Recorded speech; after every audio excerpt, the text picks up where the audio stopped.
ایک بات. دوسری بات یہ ہوئی کہ ایک دوسرے کے بارے میں، مذاہب کے بارے میں جتنا آج کے دور میں جاننے کا موقع ملا ہے سوشل میڈیا کی وجہ سے، ماضی میں ایسا نہیں ہوتا.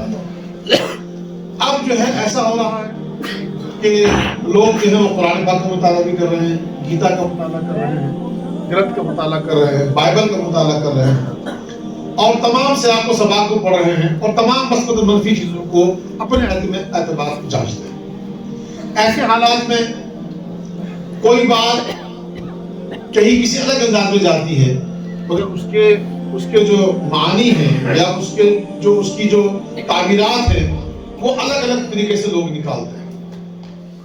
جیسے لفظ کافر و کفر کی ایک بحث شروع ہوئی ہے، اور اس حوالے سے اس اسلام کو سمجھے بغیر اسلام کے بارے میں غلط فہمی پیدا کی جاتی ہے. اسلام جو ہے وہ شدت پسندی کا مذہب ہے، نفرت کا مذہب ہے. اسلام باقی لوگوں کو ٹالریٹ نہیں کرتا، برداشت نہیں کرتا. ایسا بالکل نہیں ہے.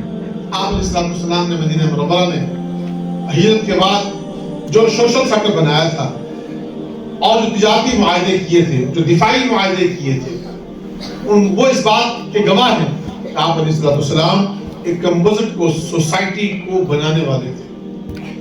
لہذا اس کائنات کی جو تخلیق ہوئی ہے اور اس کائنات کے جو رنگارنگ تخلیق ہوئی ہے، اس میں احترام انسانیت، احترام آدمیت، اور اس کے بعد پھر جتنے بھی حد بندیاں ہیں، جتنے لیئرز ہیں، اس کے اعتبار سے